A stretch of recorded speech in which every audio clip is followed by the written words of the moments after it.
माता पिता को अपने बच्चों के लिए ना जाने क्या क्या करना पड़ता है। इतनी ठंड में भी पापा चिड़िया अपने बेटे कुकू को गर्म कपड़े दिलाने के लिए लकड़ियाँ काटने जंगल पहुँच जाता है। कुकू बेटा, अब इतनी लकड़ियाँ तो जमा हो चुकी हैं, जिन्हें बेचकर मैं तुम्हारे लिए गर्म कपड़े ला सकूं।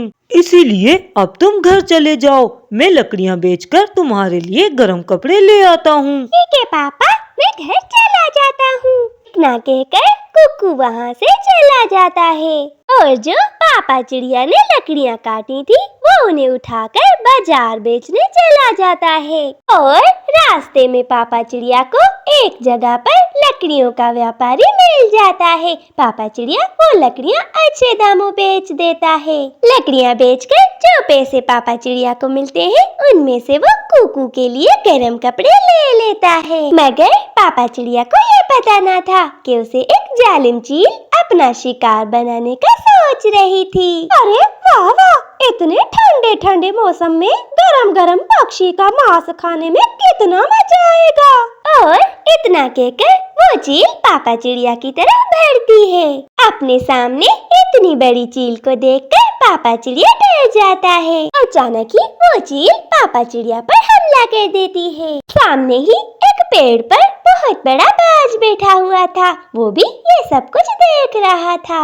अरे, मेरे होते हुए ये बूढ़ी चील इस पक्षी का शिकार नहीं कर सकती, मैं अभी जाकर देखता हूँ। इतना कहकर वो बाज भी उसी जगह पर पहुँच जाता है। बूढ़ी चील, तेरी हिम्मत कैसे हुई मेरे इलाके में शिकार करने की? क्या तुझे ये पता नहीं कि इस इलाके में केवल मैं ही शिकार करता हूँ? आज मैं तुझे ऐसा मजा चखाऊंगा कि दोबारा मेरे शिकार की तरफ देखेगी भी नहीं। इतना कहकर वो बाज उस चील के पीछे लग जाता है। चील तो वहाँ से दुम दबाकर भाग जाती है। वहाँ से राजू का दोस्त काली कौवा भी गुजर रहा था। उसकी नजर घायल नीचे पड़े हुए पापा चिड़िया पर पड़ती है। अरे राजू, राजू मेरे दोस्त, ये तुम्हें क्या हो गया? कालू मेरे दोस्त, मेरे ऊपर एक चील ने हमला कर दिया था, अब मेरा बचना मुश्किल है। तुम ये गर्म कपड़े ले जाओ और मेरे बेटे कुकू को दे देना। नहीं राजू, मैं तुम्हें कुछ नहीं होने दूंगा, मैं तुम्हें अभी हॉस्पिटल ले चलता हूँ। कालू कौवा जल्दी से पापा चिड़िया को उठाकर हॉस्पिटल की तरफ चला जाता है। इधर काफी देर गुजर जाने के बाद भी जब पापा चिड़िया घर वापस नहीं आता तो रानी चिड़िया बहुत परेशान हो जाती है। कुकू बेटा, पता नहीं क्यों मुझे बहुत चिंता हो रही है, अभी तक तुम्हारे पापा घर वापस नहीं लौटे। मम्मा, हो सकता है अभी तक पापा की लकड़ियाँ बिकी ही ना हो, इसीलिए पापा को देर हो गई हो, आप चिंता ना करें। इधर समय पे ही कालू कौवा पापा चिड़िया को बुलबुल डॉक्टर के पास पहुंचा देता है, जिसकी वजह से पापा चिड़िया की जान बच जाती है। कौवे, शुक्र है राजू का घाव कम था, इसीलिए इसकी जान बच गई, वरना इस हमले से इसकी जान भी जा सकती थी। और अब इसकी तबीयत बेहतर है, तुम इसे घर ले जा सकते हो। बुलबुल डॉक्टर, तुम्हारा बहुत बहुत धन्यवाद, तुमने मेरे दोस्त की जान बचाई। इसके बाद कालू कौवा पापा चिड़िया को अपने घर ले आता है। राजू जी, आपने घर आने में इतनी देर क्यों कर दी? और ये आपको क्या हुआ है? और इसके बाद कालू कौवा रानी चिड़िया को सब कुछ बता देता है।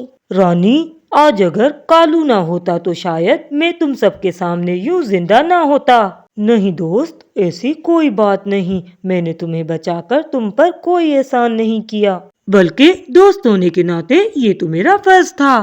फिर इसके बाद राजू जो गर्म कपड़े कुकू के लिए लाया था वो उसे दे देता है।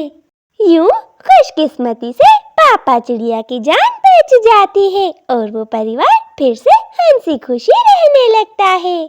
चारों दोस्त एक जगह पर जमा हो चुके थे, क्योंकि आज वो भोजन लेने बहुत दूर जाने वाले थे। दोस्तों, हम सब उत्तर दिशा में जा तो रहे हैं, मगर हम सबको सावधानी से काम लेना होगा, क्योंकि वहाँ पर शिकारी पक्षी भी रहते हैं। और दूसरी बात, लालच बुरी बला है, आप सब में से कोई भी लालच ना करे। हाँ रानी बिल्कुल ठीक कह रही है, हम सब उतना ही भोजन लेंगे जितना हमें जरूरत होगी। उन सब की बातें सुनकर कालू कौवा कहता है, अरे ये क्या बात हुई? जब हम सब इतना दूर जा ही रहे हैं तो हमें कुछ दिनों का भोजन तो लाना ही चाहिए। कालू भैया, आपकी बात भी ठीक है, मगर हम उस जंगल में ज्यादा देर रुके तो हमारी जान को खतरा भी हो सकता है, इसीलिए हमें लालच नहीं करना। कालू कौवा कुछ नहीं बोलता क्योंकि वो समझ चुका था कि ये सारे पक्षी उसकी बात नहीं मानने वाले। इसके बाद वो सारे दोस्त दूसरे जंगल के लिए निकल पड़ते हैं।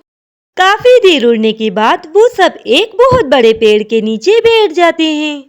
चलो दोस्तों, हम सब अपने लिए भोजन लेने अलग अलग दिशा में जाएंगे और भोजन मिलने के बाद इसी पेड़ के नीचे मिलेंगे। फिर वो सब अलग अलग दिशा में फल ढूंढने निकल पड़ते हैं। रानी चिड़िया को तो एक जगह पर बहुत सी बेरीज दिखाई देती हैं। अरे वाह, मुझे तो इतनी जल्दी भोजन मिल गया, पता नहीं मेरे दोस्तों को कुछ मिला या नहीं। इधर पायल चिड़िया को भी बहुत से फल मिल जाते हैं और उड़ते उड़ते कबूतर को भी एक जगह पर बहुत से अमरूद दिखाई देते हैं, जिन्हें देखकर कबूतर बहुत खुश हो जाता है। अरे वाह, इतने सारे अमरूद, मगर मुझे याद है कि मुझे यहाँ से थोड़े ही अमरूद लेने हैं। इधर कालू कौवे को भी एक बहुत बड़ा केलों का बाग दिखाई देता है। इतना सारा भोजन देखकर कालू कौवे के मन में लालच आ जाता है। मैं यहाँ से बहुत से केले तोड़कर इधर ही छुपा देता हूँ और अपने दोस्तों से कहूँगा कि मुझे भोजन नहीं मिला। फिर कालू कौवा बहुत से केले तोड़कर उन्हें झाड़ियों में छुपा देता है। बॉस जी, मैंने इस जंगल में बहुत से पक्षियों को आता हुआ देखा है। टुक टुक, ये तो बहुत अच्छी बात है, तो जल्दी से जाओ और जाकर उन पक्षियों को वर्गलाकर मेरे पास ले आओ। बॉस जी, ठीक है, मैं अभी जाता हूँ और उन पक्षियों को लालच देने की पूरी कोशिश करता हूँ। फिर सारे दोस्त भोजन मिलने के बाद उसी बड़े पेड़ के नीचे जमा हो जाते हैं। चलो, आज के लिए ये भोजन काफी है, मगर कालू भैया, आपके फल कहाँ हैं? क्या आपको भोजन नहीं मिला? नहीं रानी, मैंने बहुत ढूंढा मगर मुझे खाने को कुछ न मिला। ऐसा कैसे हो सकता है कालू भैया? मगर आप चिंता ना करें, हम सब अपने अपने फलों में से कुछ फल आपको दे देंगे। कालू कौवा दिल ही दिल में बहुत खुश होता है कि उसे बिना मेहनत किए ही इतने सारे फल मिल जाएंगे। वो सब आपस में बातें करते ही हैं कि वहाँ पर उड़ता हुआ उल्लू आ जाता है। अरे वाह, अच्छा हुआ आप सब मुझे यहाँ मिल गए। आज मेरा जन्मदिन है और आप सब हमारे मेहमान हैं। मैंने अपने जन्मदिन की खुशी में तरह तरह के भोजन बनाए हैं, इसीलिए आप सब मेरे साथ चले और मजे मजे के भोजन खाएं। ये सब सुनकर कालू कौवे के मुंह में तो पानी आ जाता है, मगर रानी चिड़िया कहती है, नहीं नहीं उल्लू, हमारे पास अपना भोजन है, हम इसे ही खा लेंगे। हम सबको कोई जरूरत नहीं है तुम्हारी पार्टी में जाने की। हाँ हाँ, रानी बिल्कुल ठीक कह रही है, हमें कोई जरूरत नहीं किसी अनजान पक्षी के साथ जाने की। वो सारे पक्षी उल्लू के साथ जाने के लिए साफ मना कर देते हैं, मगर कालू कौवा उल्लू की लालच में आ जाता है। कालू कौवे, मुझे तुम इन सब में से ज्यादा समझदार दिखाई देते हो। देखो, ऐसे मौके बार बार नहीं मिलते। उल्लू दोस्त, बहुत दिन हो गए हैं मैं किसी बर्थडे पार्टी में नहीं गया, मैं तुम्हारे साथ जरूर चलूंगा। वो सारे दोस्त उसे समझाने की बहुत कोशिश करते हैं, मगर कालू कौवा किसी की नहीं सुनता। वो चालाक उल्लू कौवे को सीधा बांस की गुफा में ले आता है। बांस को देखकर कालू कौवे के तो होश गुम हो जाते हैं। बाज, उल्लू, तुमने मुझे धोखा दिया। नहीं कालू कौवे, इसने तुम्हें धोखा नहीं दिया, बल्कि तुम तो अपनी लालच की वजह से फंस गए। इतना कहकर वो बाज कालू कौवे के ऊपर हमला कर देता है और उसे 1 मिनट में ही खा जाता है।